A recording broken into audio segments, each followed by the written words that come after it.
the resemblance is quite good enough for a waxworks gallery.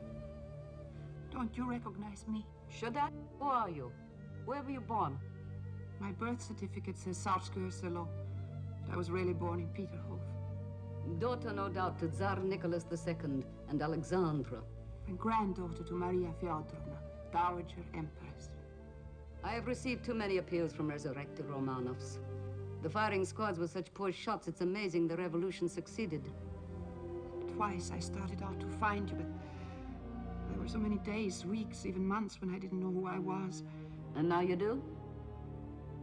I thought I did, but if you don't know me... Have I changed so much, Your Majesty? One does not change, mademoiselle. No, not if one is loved. Perhaps if love had not been cut off so abruptly, I would not have changed so much. You are making vulgar and sentimental use of an episode which is for me a great personal sorrow. Forgive me. I forgot for a moment that you would regard that tragedy as more yours than mine. Oh, I'm trying to... You're making it very difficult for me, Grandmama. I did not give you permission to call me that. I'm sorry. You think a lonely old woman should be eager to hear someone call her Grandmama? My loneliness has been as sharp as yours. We are most of us lonely, and it is mostly of our own making. But no masquerade of any kind can fill the emptiness. You ask me for recognition. You do it well. Your eyes are moist, your voice blurred with feeling. I believe you are lonely and you want love. Who does not? But the love you beg from me belongs to one who is dead. Are you so sure? You have won the endorsement of the sentimental, the greedy. I am none of those. So you shut me out before you even opened that door. I was told you would ask me difficult questions, and you were not even interested enough to ask me one. No, I am not interested in a demonstration of the tricks taught you by your business associates. But I care nothing about their business. I care nothing about the money. Ah, but you know of the inheritance. I know what they told me. I don't want money. Tell me to whom it should be given, and I'll give it. Easily said, but you cannot give it away until you have it, and you cannot get it without first obtaining my recognition. It's useless to say that that is not what I want. You're so hard. I remember hearing Father say that in a fight you were harder than anyone in the family. I thought at the time that that was a very strong word to use, just because you and my mother were quarreling over a necklace. Some emeralds, yes. You wanted to keep them, though they belonged to the imperial treasure. Who told you that? Oh, there were many who could have known. You wore them with your last court dress, green and gold velvet and a long train. The photograph was unflattering but accurate. My father took my mother's side in the quarrel. Well, they were. All of them against you, but you were stubborn. You kept Figgy's emeralds. How did you learn to call Catherine the Great Figgy? We always called her that. Sometimes we gave the nickname to Maria because she had such an eye for the men. And Olga used to say... Stop! I forbid you to bandy those names. I can speak of them if I choose. They are my sisters. Imposter! You call me that? If you have any decency, end this charade at once. I will pay you. I will give you more than whatever Bunyan has promised you. I'm offering you money. Oh, please go. So, you're giving up. So it wasn't enough to have suffered the asylum, some people trying me, using me, rejecting me. And before that, the cellar and the flight. The rescue from the very edge of the grave. Years of lost memory in an asylum. Excellent material for melodrama. Long, empty days in which the consciousness of living came only through pain. Hardly melodrama. And then slowly, finally struggling up. Out of the water, into the light, into the air, thinking, yes, perhaps, yes. I may be. I must be. I am, and my grandmother is still alive to tell me so. My grandmother is alive to hold out her handful of money. I'd rather you slapped me across the face with that hand. The tragic scene of despair. Well done. You're forgetting nothing, are you?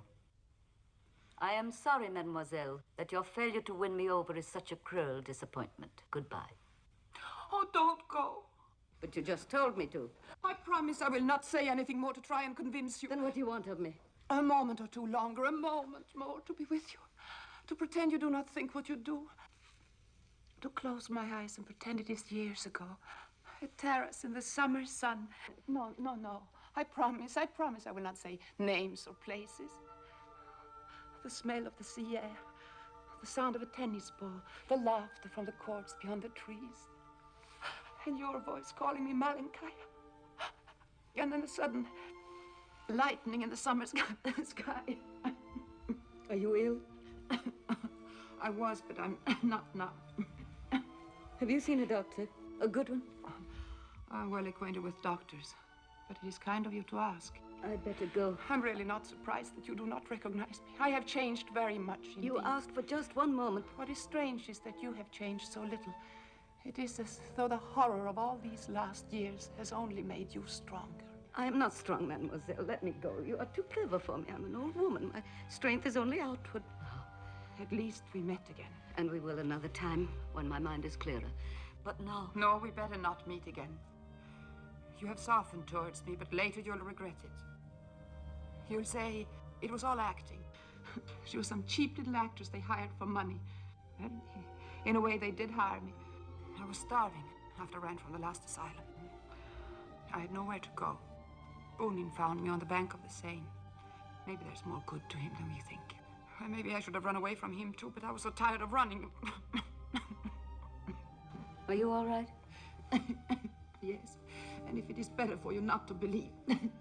You are ill. No. I cough only because I'm a little frightened. It doesn't mean... Say that again. That I cough when I'm frightened? When you were a little girl, you coughed when you were frightened. Malenkaya. Malenkaya. You have come from so far away and I've waited so long. No, don't cry. There's no need to be frightened. No, don't speak. You're safe, Anastasia. You are with me. You're home. The phantoms can go. The closed rooms can be opened. You know, I have a footman. Oh, he's a very old man. And each night he goes from one room to the other, lighting the empty lamps until the great dark rooms are a blaze of light. And perhaps that is true of all of us. We are lighting dead lamps to illumine a past that is gone. I thought you were gone. But you have come back, Anastasia. You have come back. But oh, please, if it should not be you, don't ever tell me.